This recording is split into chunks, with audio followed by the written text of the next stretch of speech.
Everyone, let's welcome. Again, my voice carries. So, first of all, thank you for inviting me back, Damon. And thank you to everyone who came out to support my reading tonight. I think I've met many of you. For those of you who don't know me, my name is Chyx, Chyx.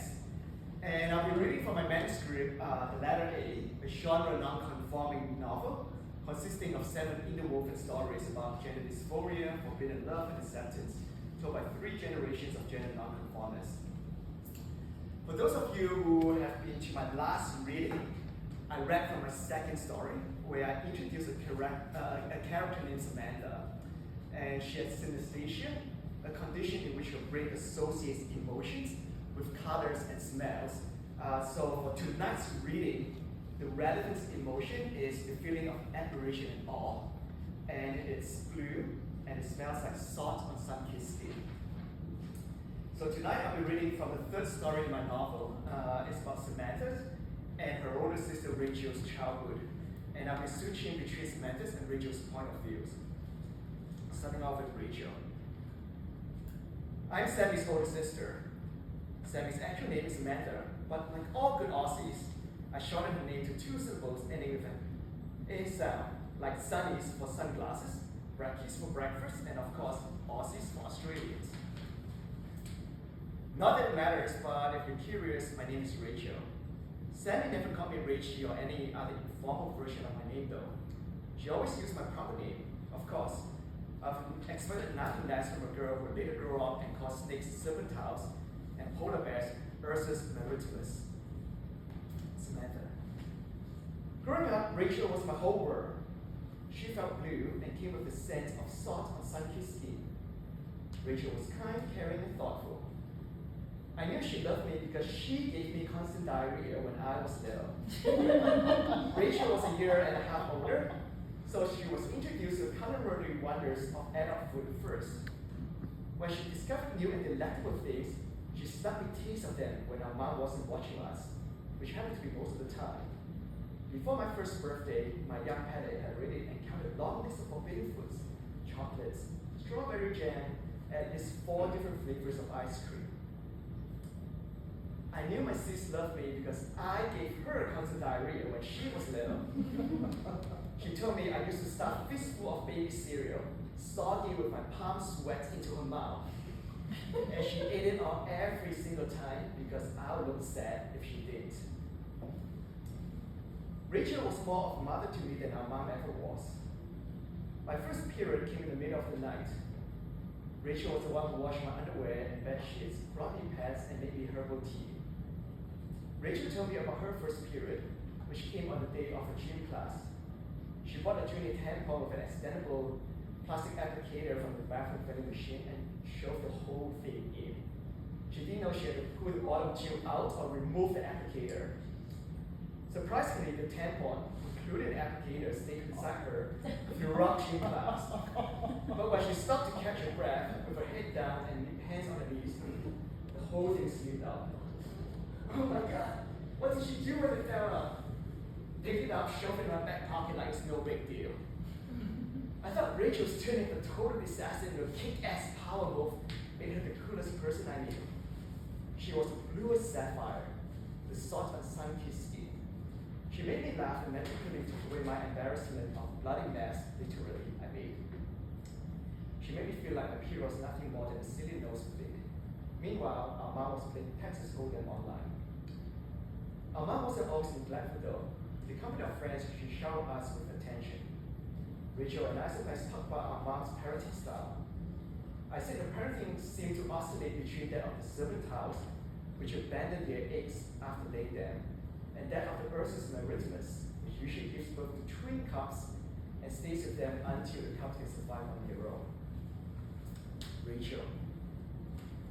Mom's neglect didn't really bother me. I had Dad. Dad taught science at our school, and they made the periodic table sound like poetry.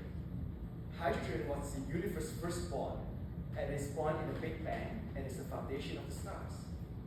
Carbon was the architect of life, building the molecules that form DNA, and iron was the heart of strength, forged in the fiery depths of massive stars. Every iron atom in your blood is born in a supernova, he once said to Sammy and me. That means we all carry pieces of stars in our veins.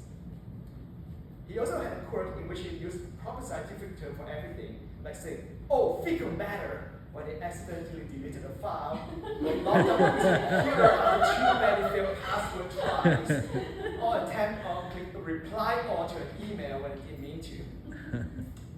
Sammy took after our dad's love for science and his quirky way of speaking. Outside of school, our dad had passionately surprised many. He loved making clay figurines. Once, he decided to make clay turtles. He, of course, called them testudines for his lessons on evolution. He sculpted small clay turtles, each one slightly differently fixed. Some had long necks, others had white shells, and a few had gigantic flippers to tell the story of natural selection. Can I help you make some? I asked. Absolutely, but each one needs to be a little different, he said as he handed me a lump of clay. Diversity is the key to survival, after all. That evening, I made 4 diverse turtles: Leonardo, Michelangelo, Raphael, Donatello. They weren't very good. Actually, they weren't good at all. It was 4 lumpy figures that barely looked like anything. You're terrible, I cried.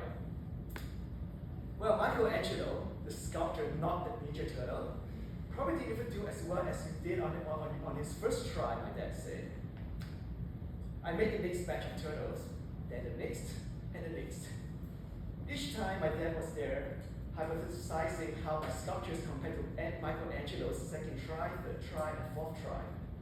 And we both agreed that I was slightly better at sculpting than Michelangelo.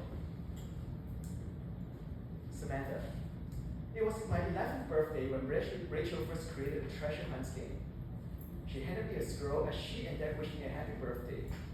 I unrolled it, revealing a map of a fantasy world that corresponded to the layout of our home. The upper floor was a formidable towering mountain. The yard was an ominous enchanted forest, and the garage was a mysterious dark cave. Your first clue, Rachel began, is on the mountain where books rise like towers. Leader awaits, calm and strong. I sprinted up the stairs with Rachel and Dad following close behind. On the bookshelf in our room was Leonardo, leader of the Teenage Mutant Ninja Turtles. The next clue was in the enchanted forest where Michelangelo was hidden beneath a bush near the swing set, then to the cave where Raphael lurked behind a stack of old paint cans in the garage. I read out the last clue. In the mountain's lap where tiny things grow big, the smartest turtle waits behind, being true of the mind. When I started to get frustrated thinking about where tiny things grew big, grabbed an imaginary object and squinted through it like it was a lens. My microscope! I bolted upstairs, headed for my desk, and there, tucked behind my microscope, was Donatello. It was the best birthday ever. Over the next few birthday treasure hunts, I had Splinter, April, Shredder, Krang, Leatherhead, Karai, and many other minor characters that only true fans of the Teenage Mutant Ninja Turtles would know, like the Punk Frogs. Rachel. Sammy and I used to look like twins, but our paths diverged when she started secondary school. Her once unruly hair developed short waves. Her self-conscious movements now flowed with fluid grace, and even her laughter, once hesitant, sparkled. She became beautiful. She didn't need me to guide her through her new school. She joined the school debate team, cheerleading squad, and track and field team. Everyone loved her. Sammy was that girl in the question that exacerbated parents asked themselves in secret, why can't my daughter be more like that girl? Sammy moved effortlessly in and among the most exclusive cliques, the cheerleaders, jocks, and popular creatives. I hung out exclusively with the nothing crowd, the ones who were not pretty enough to be cheerleaders, not athletic enough to be jocks, not popular creative enough to be actors or musicians, scouting and making something count, but also not rebellious enough to be the bad boys and girls of the school.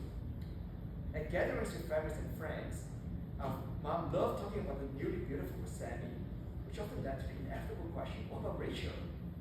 Our mother's response to the question was always an unrelated question of the world, like, how's your summer going? How was your trip to wherever those people visited? I soon realized that our mom's parenting didn't oscillate between a snake and a polar bear, as Sammy had suggested. Instead, it oscillated between a snake and a panda. Like polar bears, panda species give birth to twin cubs. But in the wild, with limited food and resources, panda mothers always abandon one cub